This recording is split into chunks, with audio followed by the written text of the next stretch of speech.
Para iniciar esta segunda parte de la tarde,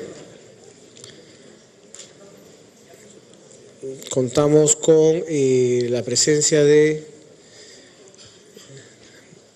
izquierda a derecha, con Margarita Petrera, como comentábamos, del Observatorio de la Salud del Consorcio de Investigación Económicos Sociales, con Edmundo Beteta, asesor del Ministerio de Economía y Finanzas, y de Pedro Franque por Foro Salud.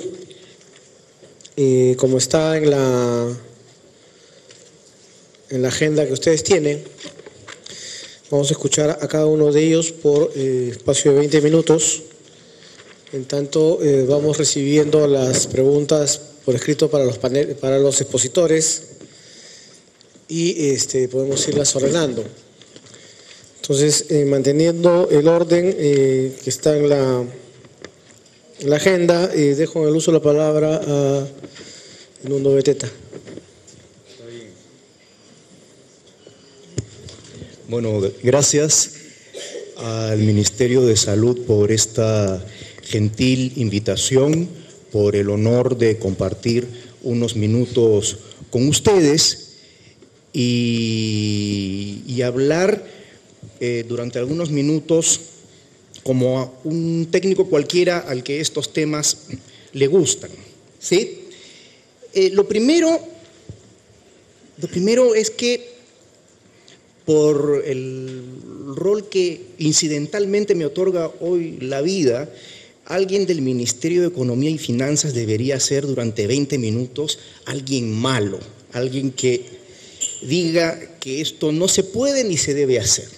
Entonces, para sorprenderlos un poquito, no voy a ser tan malo. Entonces, vamos a seguir la siguiente secuencia. Voy a empezar siendo bueno, después voy a ser un poquito malo y después trataré de ser bueno, ¿sí? Y el eje de lo que quiero plantear para suscitar un debate un poco más sexy referido a nuestro país es que aquí hay cuestiones que a veces son separables y a veces se entrecruzan de requisitos técnicos y políticos que deben tomarse en cuenta. Con la dicha y la ventaja de haber sido durante 15 años un residente peruano en otro país, en particular en Chile, y respetando la institucionalidad ajena, tuve el privilegio en el año 97 de estar en un equipo interdisciplinario que hizo el diseño de todos los estudios técnicos de la primera reforma como esta en dicho país, pero ese diseño técnico no varió mucho o no varió significativamente hasta que se tomó la decisión política de impulsar la reforma y hacerla realidad algunos añitos después. Entonces, tanto lo técnico como lo político son recontra importantes.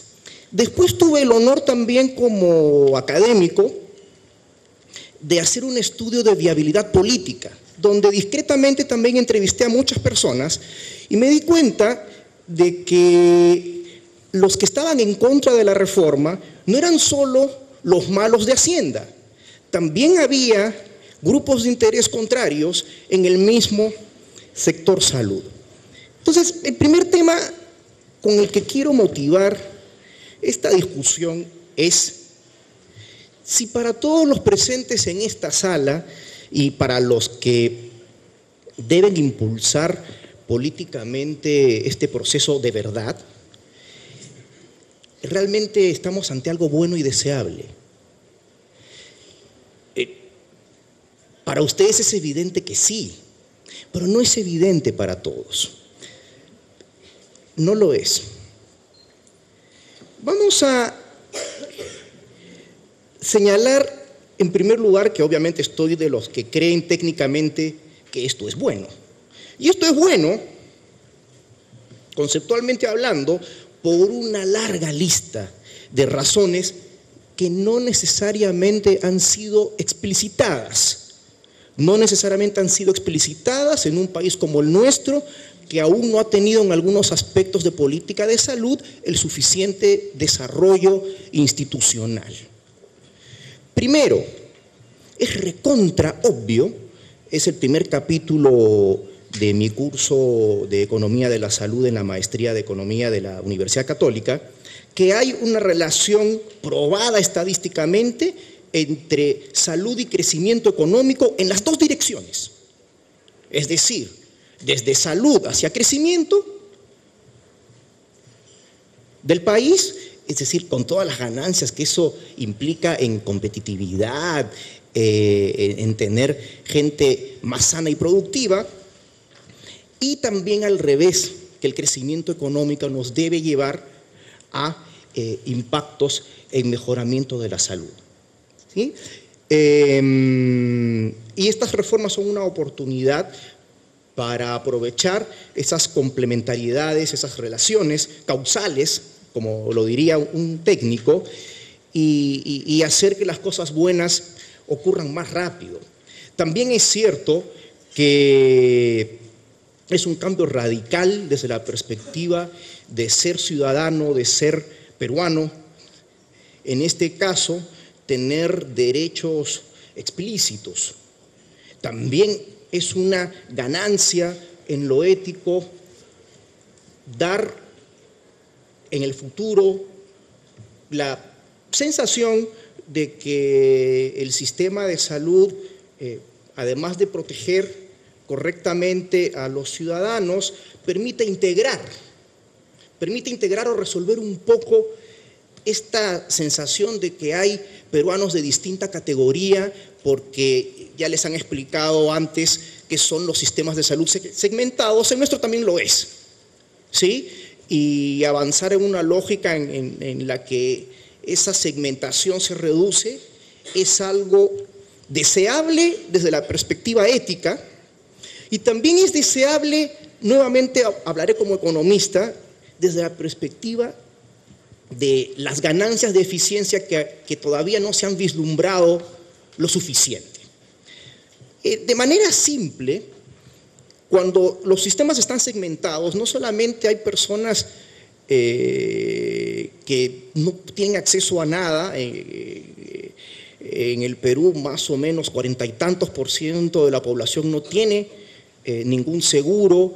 La ENAO revela dramáticamente que la principal razón por la que una persona declara no haberse atendido es por una barrera de acceso económica, ¿sí?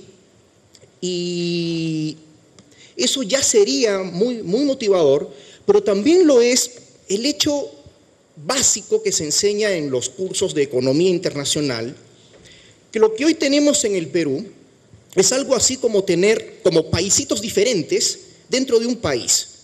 Si hay una medicina privada o una red privada y una red pública, suponiendo que fuesen solo dos los sistemas, creo que tenemos un poco más que eso, nos gusta la variedad. Si esos dos paisitos no tienen comercio entre sí y no tienen ninguna relación de complementariedad, los precios son distintos y la gente pierde por un montón de razones. A un sistema le cuesta más de lo que debería, en el otro sistema no tiene la calidad que debería, y a lo mejor espontáneamente el devenir de los tiempos ha hecho que a lo mejor ciertos tipos de establecimientos, prestadores, hospitales, hacen mejor ciertas cosas. De repente unos hacen un poco mejor lo ambulatorio, de repente otros hacen un poco mejor lo que es netamente medicina de especialidad o intervenciones quirúrgicas complejas, no lo sé. Y al no tener ninguna comunicación, esos dos paisitos, o esos varios paisitos, que están aislados entre sí, aunque todos se llamen Perú, están perdiendo las ventajas de tener comunicación, intercambio, comercio entre ellos, y estamos teniendo a la gente sufriendo por falta de acceso a la salud, precios incorrectos y un montón de de problemas que en general los economistas llamamos problemas de eficiencia. Creo que no es tan prometedor hoy, dado que creo que aún no hay un consenso político tan fuerte y no hay alianzas tan fuertes como deberían en nuestro país.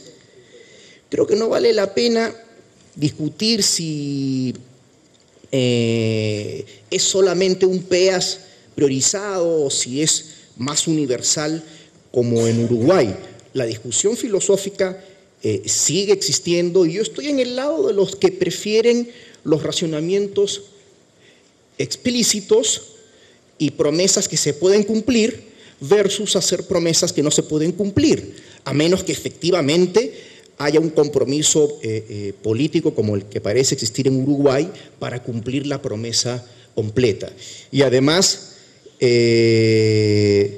tener un seguro básico decente, como les digo, sería una revolución en un país donde casi la mitad no tiene nada garantizado. No voy a continuar entonces en esta línea de análisis, pero sí algunos ejemplos de por qué esto es bueno, pero no es tan evidente que sea bueno para la gente que está afuera, por varias razones. No es solamente por falta de información sobre lo bueno que es tener un seguro de salud o sobre esta causalidad entre la salud y el crecimiento. No es solamente eso. También hay personas relevantes en este proceso, que o no entienden o todavía no pueden entender el balance correcto entre los beneficios y los costos de hacer este tipo de reforma. ¿A qué me refiero con esto? Por ejemplo, que un área que naturalmente nos hace estar juntos a economistas y médicos, en particular médicos epidemiólogos, es la posibilidad de ordenar un poco el tema de los costos de la salud a través de cierta estandarización de algunos procedimientos, tener protocolos, pero hay gente que eso no lo va a aceptar. También hay gente que puede estar desconfiada, incluso dentro del sector salud, respecto de si van a ocupar con una reforma de este tipo una posición de pérdida porque hay buenas noticias para el país y una de ellas es que sabemos que ha habido éxito en una serie de programas importantes de salud que luchan contra condiciones tan críticas como la desnutrición, la mortalidad materno-neonatal, etc. Y las personas que trabajan en esas cosas tienen que tener en claro que con algo de este tipo no van a perder.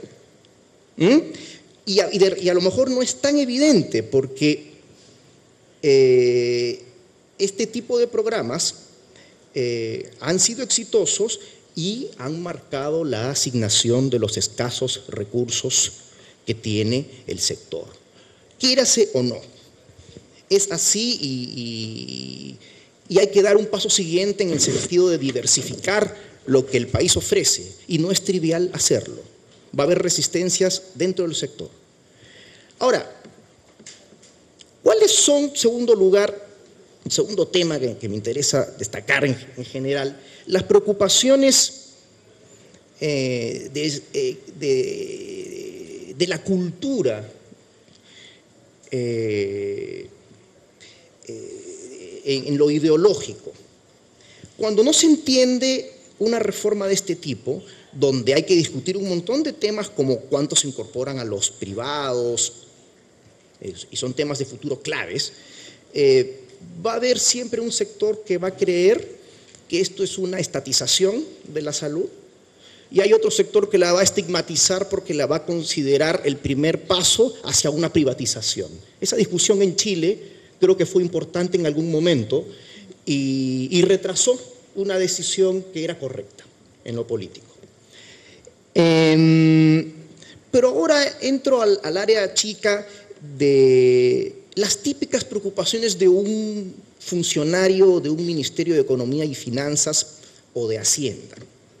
Y esto es importante porque al final del día la reforma no se hace sin los médicos, no se hace sin el Ministerio de Hacienda y no se hace sin la gente.